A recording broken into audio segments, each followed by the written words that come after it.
It's on. Whenever you're ready.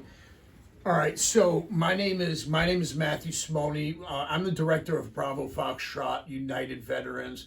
I am here with Mr. Jimmy Misiano from the Misiano Serio law firm, right here located in Brentwood, town of Islip, where the heart of Bravo Foxtrot is located. We're here because we want to promote the goodwill and the public services like Mr. Misiano here has offered through a pro bono work that he has done for one of our veterans in particular. He has actually, his firm and himself in particular, has actually prevented a combat veteran who served in Afghanistan, a Purple Heart recipient, and his mother, his ill mother, in which he cares for, from becoming homeless, and prevented a wrongful eviction process from taking place. And these are the type of collaborative resources that we often talk about that are so vitally important, and we're able to accomplish really changing the lives and saving the lives of these veterans using minimal spending and being good stewards of the taxpayer dollar. Jimmy, I don't know if you'd like to maybe say something about your experience with Bravo, and thank you so much for what you've done, and also a fellow Kiwanis Club member as well. Sure. Well, first of all, you're kind of embarrassing me, but thank you. Absolutely. So ever since I first heard you at our Kiwanis Club meeting, and you spoke about your services and goodwill towards veterans, it intrigued me, and I thought that it was generous of you to, start this organization and really see veterans that are not seen, because, as you mentioned, a lot of times they're in the woods and under an overpass or somehow, and because some of them may have PTSD or other mental issues, they don't always use government services. So, it seemed to me that you were pulling them out of their caves, so to speak, and helping them. So I think we met. We discussed a little bit Right. after you spoke, Yeah. and I told you, sure, I'll be more than happy to help you out from time to time. Just with this particular veteran, who it was about a month ago, so I've forgotten his name. Brandon. Brandon, right? Yeah. So he was really being illegally evicted, and thankfully you recognized that. And so you came to me, and I met Brandon, and I did feel it was a travesty of justice to allow that to continue, and I was able to stay the enforcement of the eviction, and right now we're waiting for my motion to be decided upon, hopefully a motion to dismiss. So. And so you've helped Brandon out through me, and I know you've done countless other good deeds for the veterans in the community. Thank you for that, and I really want to stress how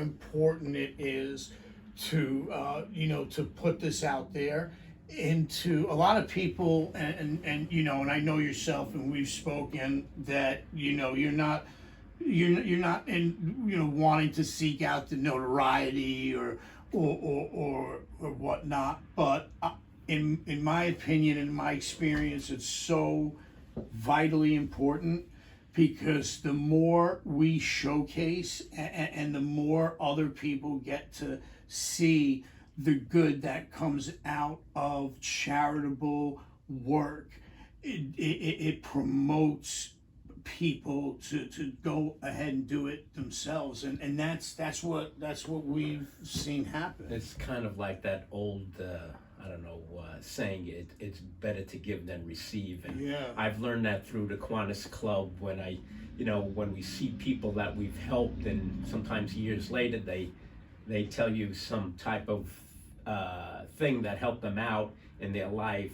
It's heartwarming. And so, yeah, I have learned over the years, not so much when I was younger, but over the years when I started to get involved in charitable, not for profit entities, that you can see that it really does you more good sometimes than it does the recipient, for sure. It's funny you say that, because if I rewind back to my military days, back when I was actively serving with SEAL Team 6, and it was really in the heat of my military service, if somebody would have came up to me and, like a fortune teller or whatever, and told me that, Matt, 15 years from now you're going to be running a nonprofit charitable organization, that then you're going to dedicate your life to helping people, I would have laughed.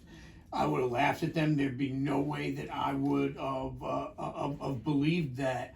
But for me, it's funny. I had to personally be humbled in life to be able to see the flip side of the coin, so to speak, and like you were saying, the reward that I get from it is therapeutic. Yeah. And it's actually it's played a major component in my sustaining good mental health, for me.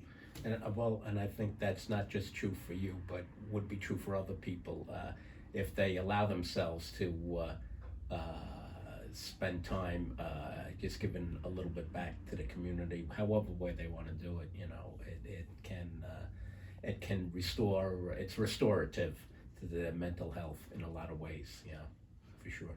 Yeah, I just want to say again, because it's no secret that lawyers are a lot of folks have difficult time being able to afford getting decent legal counsel, and it certainly plays a major factor in low income or underprivileged individuals and getting a fair shake in the legal system.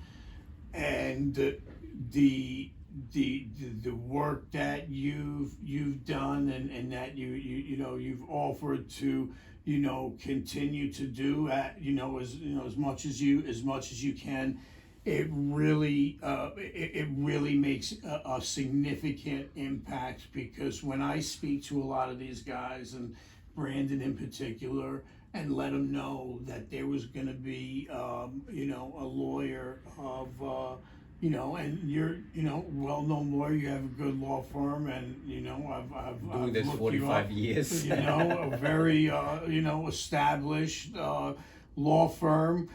It really gives them a sense of, it restores dignity, in a sense, to be represented by a lawyer of your stature.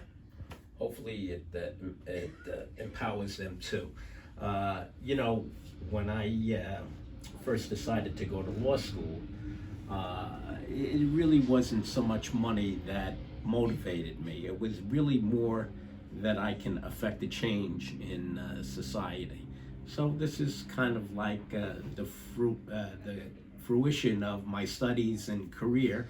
I always had to use the law to pay my bills, to raise my family and things like that. But now that I'm older, I have a little bit more time to devote towards pro bono projects like Brandon's and others. So that works out for me. I actually, when I was in undergrad, I used to volunteer at the local county jail and teach pretrial detainees how to how to read, believe it or not, because a lot of them, they were, No kidding. yeah, they just didn't, they were Wow. teenagers, they were 17, 18, 19, and they did not really know how to read even. So, yeah, there's a lot to be done socially.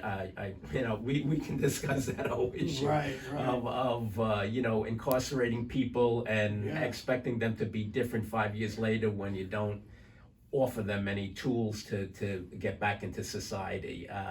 So it's Well, what a direct correlation, in my opinion, that has with what's going on with our service members. I mean, it's really very, very, very similar. yeah. If you put people in a combat a situation, they get combat fatigue, they get PTSD.